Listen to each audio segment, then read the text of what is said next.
Welcome to Grace to Stand. We are glad to be with you today, and we actually had planned to take about a month-long break, as we tend to do during the summertime. We did that last summer, but on Saturday evening, the attempted assassination of former President Donald Trump kind of spurred us on to want to get back on the podcast and take some time to address that.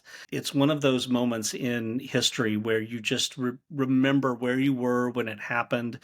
It is a profound moment. It speaks volumes to the tenor, the disposition of perhaps what is going on in the country, particularly as it pertains to politics and to bigger issues, the big questions of life, and then also the lightning rod that former President Trump is. And so we wanted to address this issue, and we wanted to address particularly this miracle that it seems as if happened on Saturday, that President Trump, his ear was merely grazed by a bullet, and he was otherwise entirely uninjured, whereas a half an inch difference would have potentially killed him.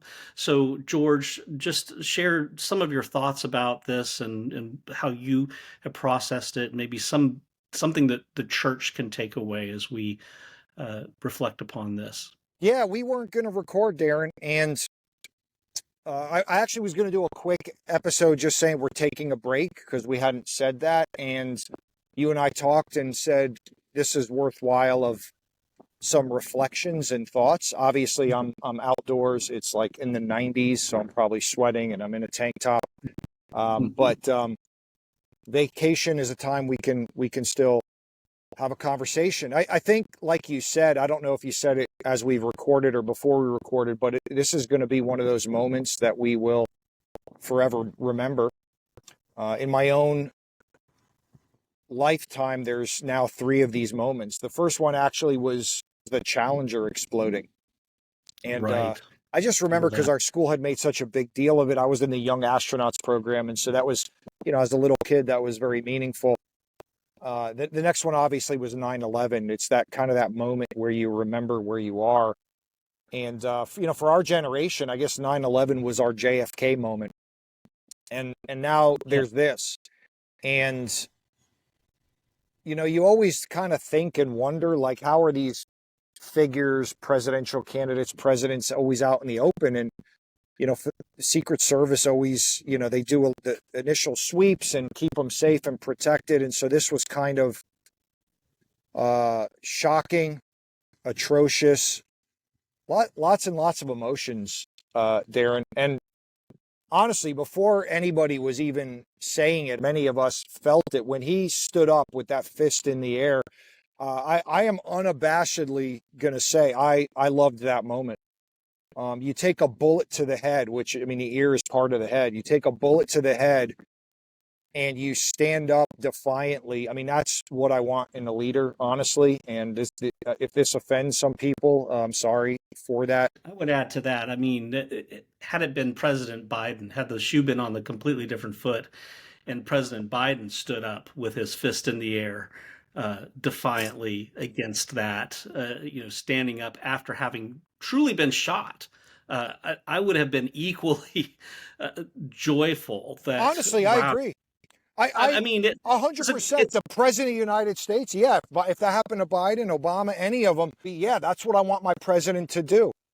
Yes, it has nothing to do so much with what you believe of the person's policies or what have you, but the position of the presidency and what that represents just symbolically, both as the office of the presidency and as an individual.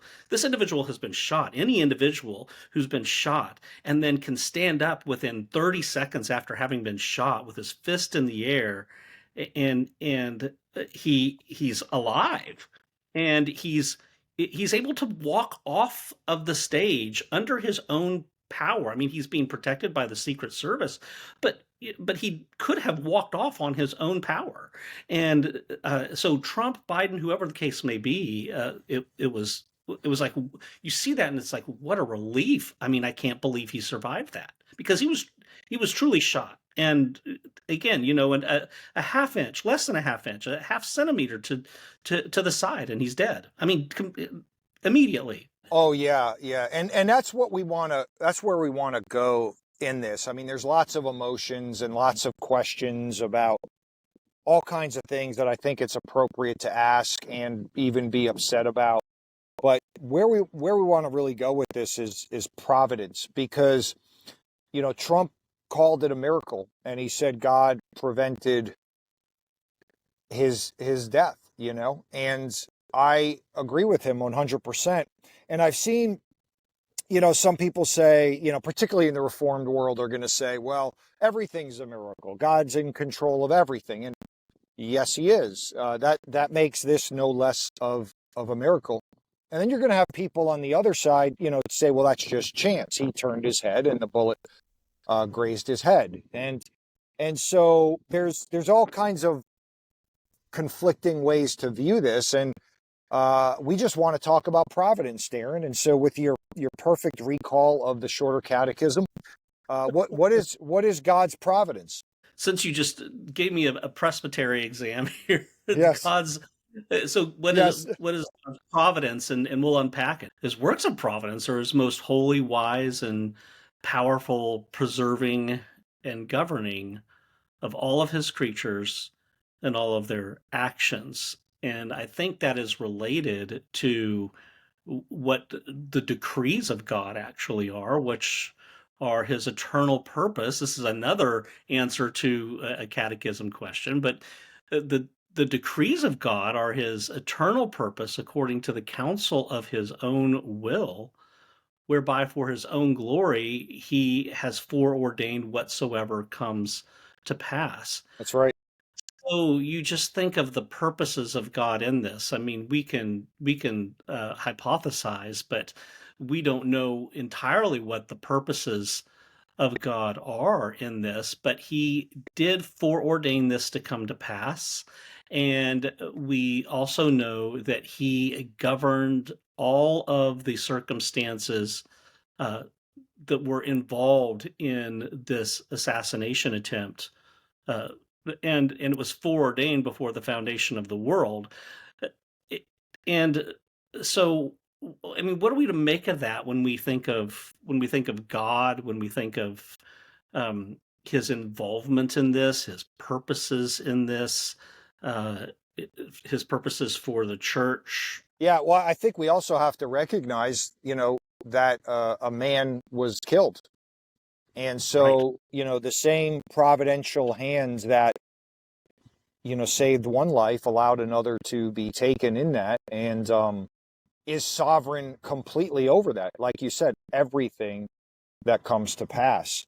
And that's Right. that's a hard pill to swallow. I remember I was preaching a sermon once, and I used a story from my own life where, I mean, God showed up, in an amazing way to save my father from drowning in the ocean. And it was that dramatic. And it was almost like, from my perspective, out there with him, trying to save him and getting nowhere, that like the laws of physics were suspended. I mean, I would swear Yeah. that. And people who were on the beach have no explanation for how the story happened. And I was telling my congregation how I told this to a friend of mine who was an atheist, and he said, well, the same God that saved him would be the God who dragged him out to sea. And I said, well, I wouldn't put it exactly that way, but that is true. God is sovereign over all of it. And I had a person, when I said that, became very emotional and was upset with that idea that God is sovereign over, the good and the bad. The Lord gives, the Lord takes away. You think of the book of Job. But I also see, like, oftentimes Christians kind of get kind of this Christian snobbery about people saying, quote unquote, it's a God thing.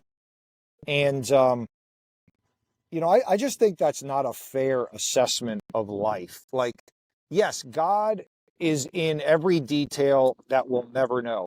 But there are moments where he gives you a glimpse behind the curtain that he actually is controlling every single molecule, every single gust of air, every single turn of the neck, every single time you tap the brakes on your car, and he gives you a glimpse that he's behind it all, and it is appropriate to give him praise and glory and acknowledge him for that, even though it's no less of a miracle that I'm just sitting here and talking to you.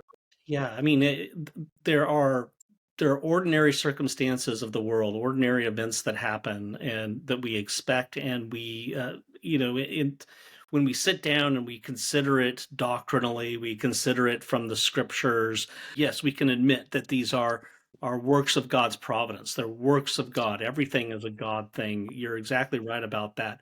But that just picture that you are just, it just hits you like a ton of bricks, and you see that we would be having an entirely different conversation today had the bullet been a quarter of an inch, a half an inch to the side, and taken a presidential candidate, taken a former president of the United States out.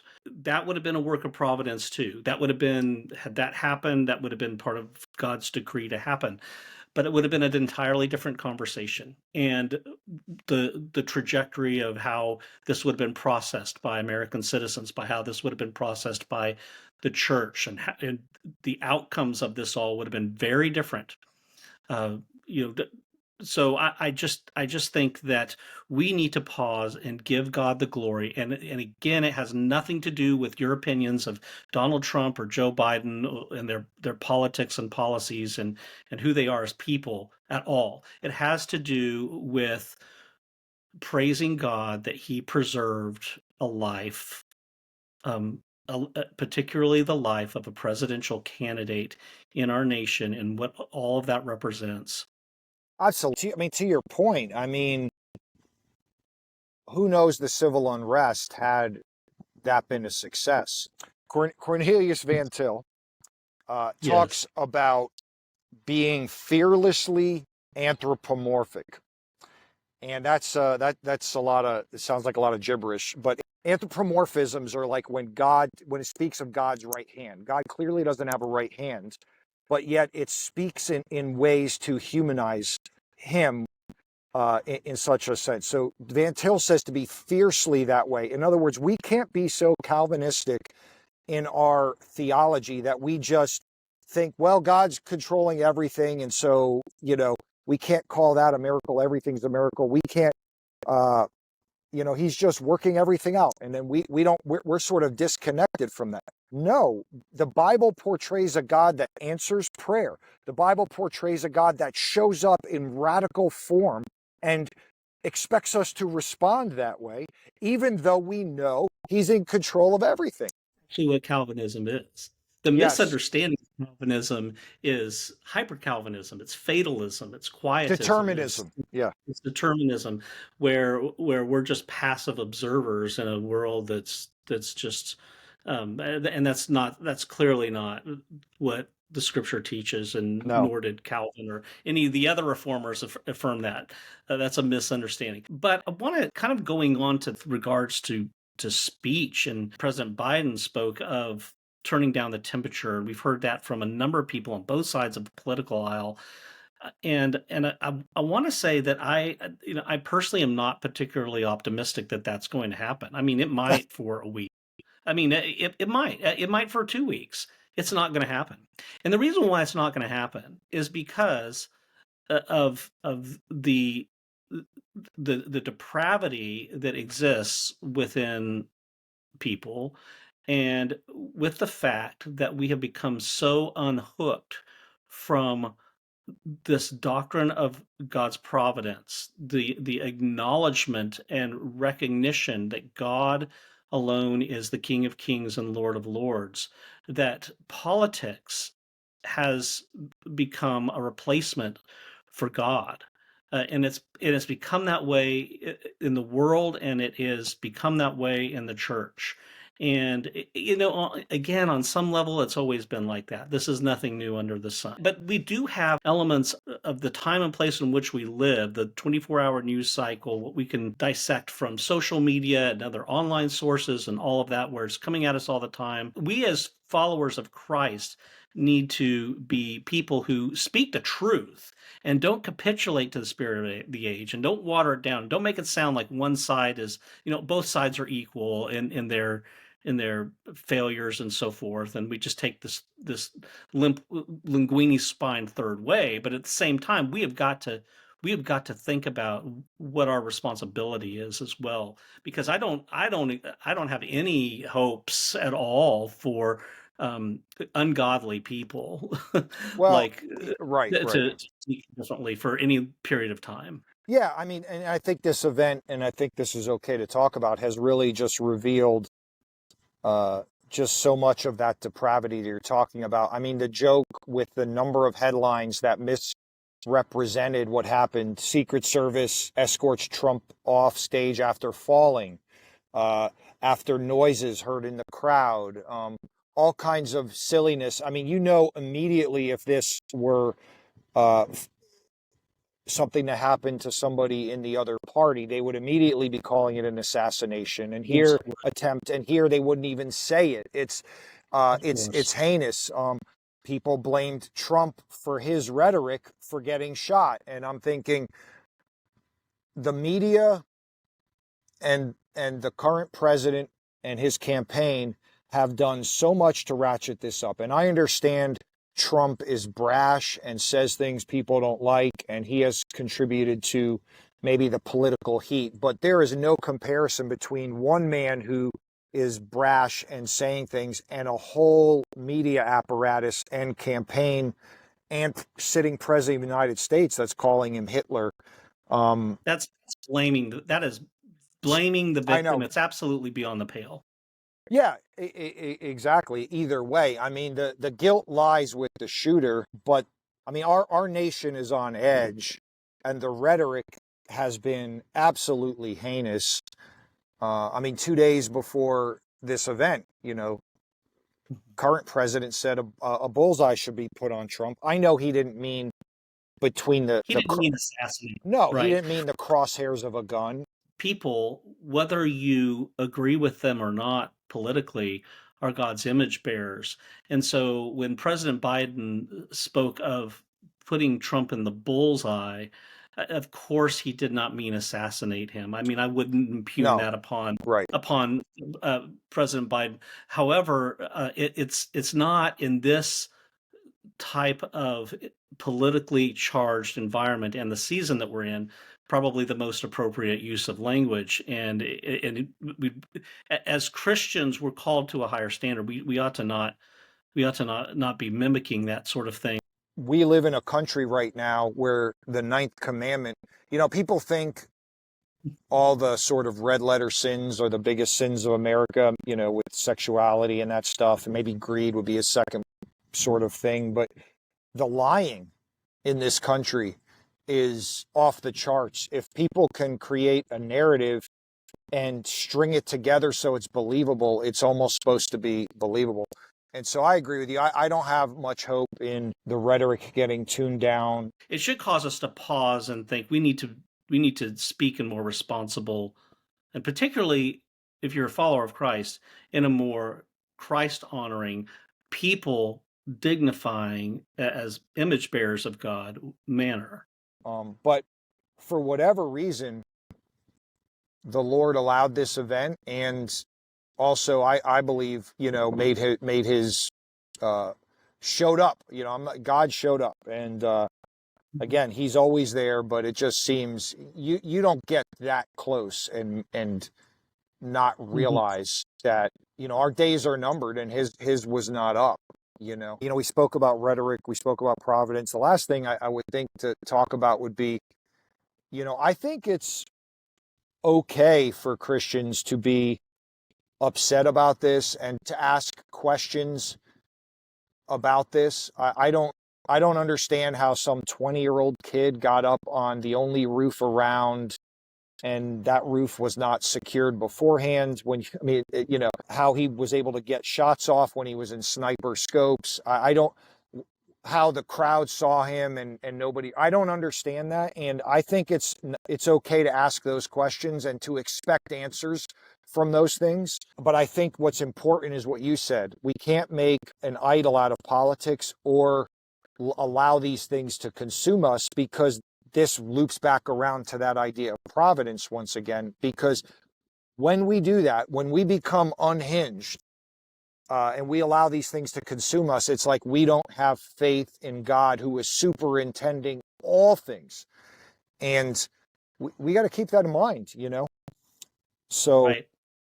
Politics is one of those things when you become unmoored from who God is and who he reveals himself to be in Scripture.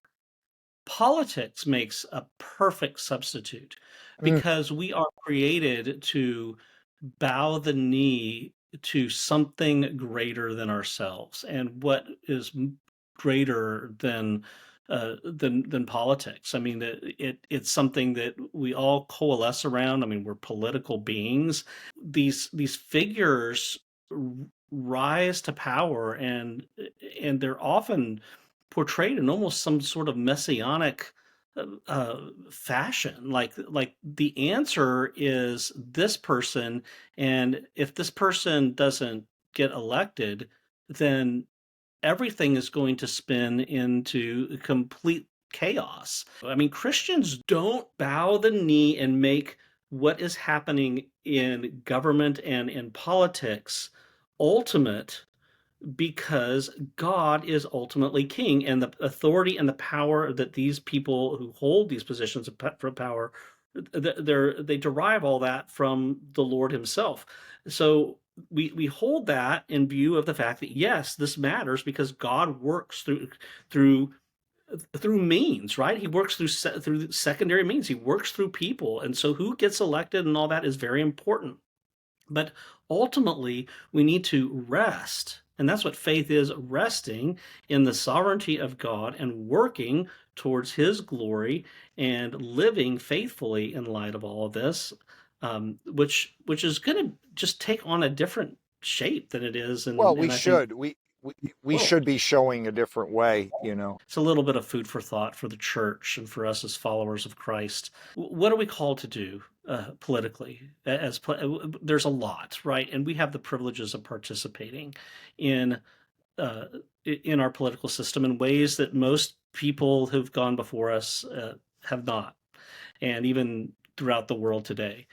But we are called to pray for those in governing authority, that we might live peaceful and quiet lives, godly and dignified in every way. And when former leaders of the free world, presidents of the United States, potential presidents of the United States, candidates, are shot at and, heaven forbid, killed, living a peaceful and quiet life is godly and dignified in every way is going to be much more difficult to come to pass than when things are going on more peaceably. I'm just saying we have got to pray for President Biden, for President Trump, for others in elected office. We need to pray that God would protect them physically, and that he would work through them, and that we would follow God where he leads in the midst of this crazy season that we're in. Yeah, and we can be optimistic as we pray, because